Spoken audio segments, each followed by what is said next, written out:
camarade cabinet K.O. Carré. K.O. Carré, il refuse que je l'appelle monsieur, je l'appelle camarade. Camarade, salut. Salut. Merci. Bon, monsieur Vali, la situation qui est là, comme le professeur Vali l'a si éloquemment expliqué, c'est une situation d'imbroglio juridique. C'est-à-dire que il y a deux arrêtés. Et en droit, nous savons que selon, n'est-ce pas, la forme de le parallélisme des formes, que lorsqu'il y a un acte, n'est-ce pas, ça abroge, n'est-ce pas, l'acte antérieur. C'est le cas de l'arrêté de 2019 qui a abrogé, n'est-ce pas, l'arrêté de 2007. Mais le problème aussi, c'est quoi? Que M. Vali n'a pas tout à fait touché du bout du doigt. Les étudiants ont toujours été évalués sur la base, n'est-ce pas, de la réglementation de 2007.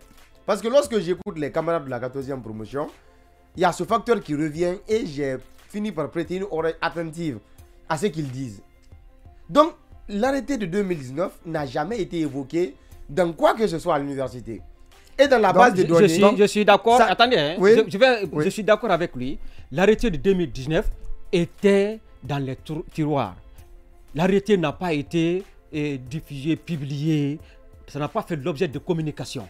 Les étudiants ne savaient même pas qu'il existait un arrêté qu'on appelle... Mais et si une loi n'est pas publiée, si on n'organise pas une communication autour d'une loi, les juristes le savent. Et on ne peut pas faire une loi entre les copains et copines et après on cherche à appliquer aux étudiants.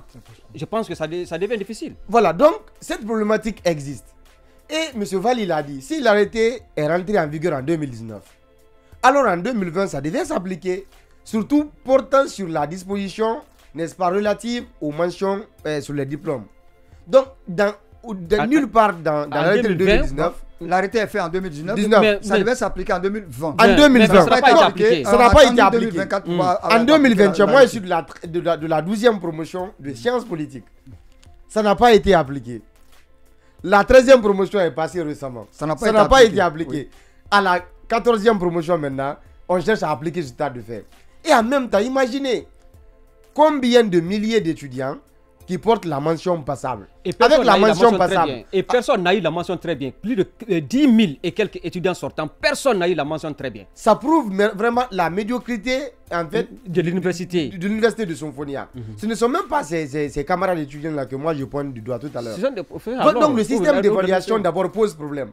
Donc écoutez, quand il y a eu ces événements à l'université, bon personnellement je n'étais pas à l'université pour des raisons vraiment technique. Oui, mais vous êtes très proche, par exemple, du monde étudiant. Bien entendu. Vous avez beaucoup ce sont des camarades. Un acteur d'ailleurs même. Ce sont des camarades. Dites-nous un peu ce qui s'est passé. Voilà. Qu'est-ce qui a amené cette flambée de violence entre Ce qui s'est passé, les camarades sont allés dans l'esprit de manifester pacifiquement. Est-ce que vous comprenez?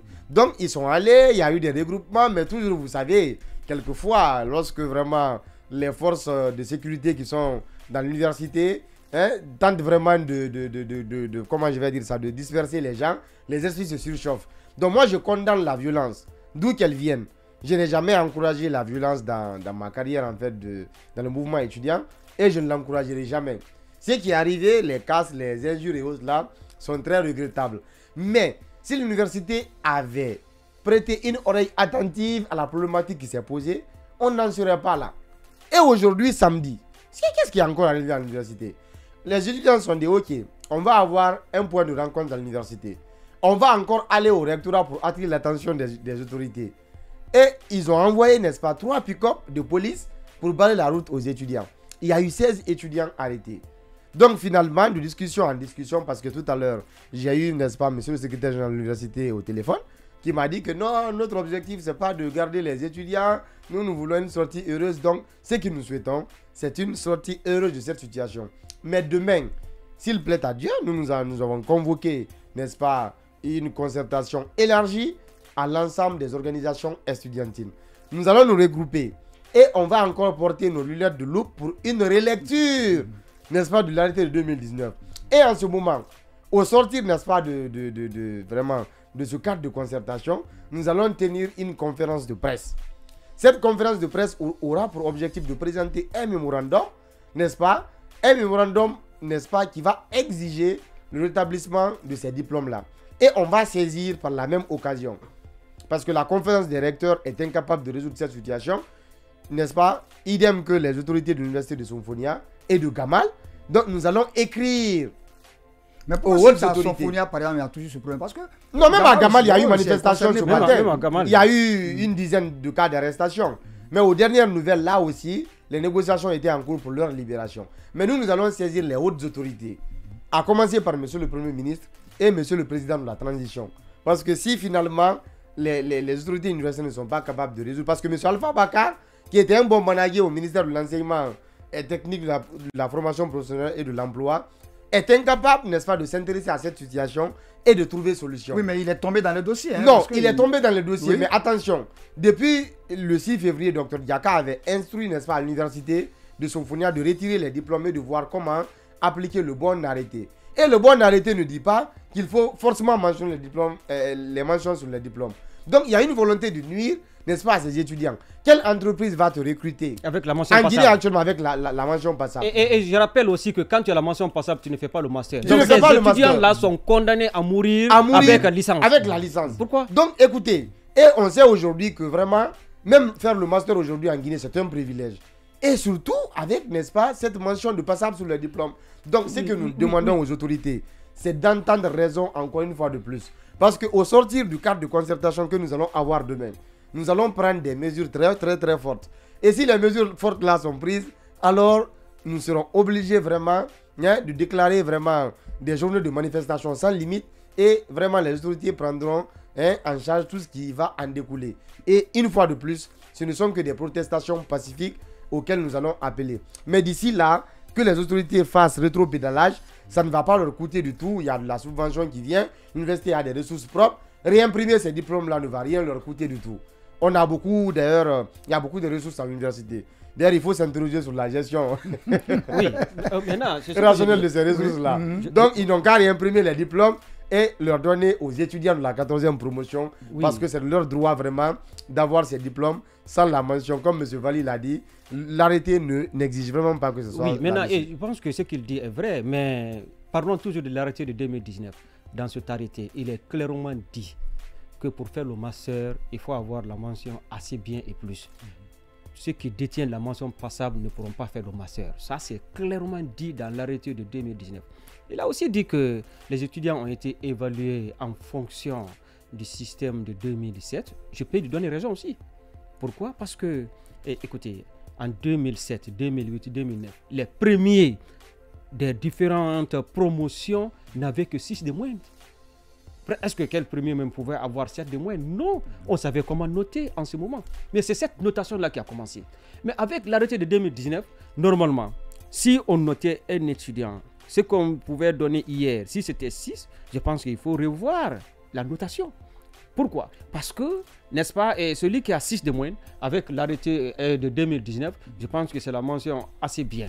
Celui qui a 6 de moyenne, c'est la mention assez bien. Mais avec l'ancienne arrêté 6 fort, je pense qu'on peut aller jusqu'à mention bien. Mais il faut qu'on voie ça. Mais les enseignants ont fini par comprendre ceci. Parce que moi, quand je dois évaluer aussi aujourd'hui un enfant, je pense à quoi? Un étudiant. Je pense à l'arrêté de 2019.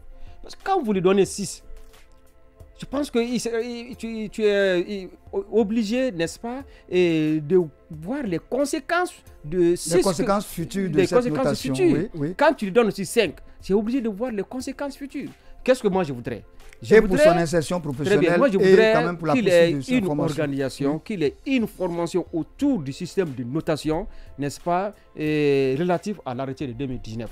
Que les enseignants soient eux-mêmes formés par rapport au contenu de l'arrêté de 2019. Comment on doit noter, comment on doit calculer les notes. C'est important. Parce que si on ne le fait pas, on va les noter comme ça, sans tenir compte du contenu de l'arrêté. Et les victimes, ce sont des étudiants. Et notre souhait n'est pas, n'est-ce pas, d'enseigner des étudiants. Et après, on dit qu'ils ont obtenu un diplôme passable. Le diplôme passable, c'est le résultat du système. C'est le résultat de la gestion, n'est-ce pas, de l'université. Et même de l'encadrement. Et aussi des cours enseignés par les différents professeurs. Nous sommes tous responsables. Donc, la solution passe par quoi? Comme je le disais, j'ai dit ça à un haut responsable. La solution, c'est de chercher d'abord à savoir est-ce que ce que je dis est vrai? Est-ce qu'il est dit dans l'arrêté de 2019 que le diplôme doit porter mention? Si cela n'est pas dit, moi je voudrais qu'on porte la mention sur les relevés de notes. Parce que au niveau de l'article 38, page 20, on a parlé du système de notation et on a parlé aussi, n'est-ce pas, on a évoqué les différentes mentions relatives aux différentes notes. Ça, c'est clairement dit dans l'arrêté de 2019, page 20, article 18. Donc, vivement l'élimination de ces mentions sur les diplômes. Sur le diplôme, mais on peut mettre sur les relevés de notes. On peut mettre, mais pas sur les diplômes. Parce que ça pose problème quand même. Ça pose problème.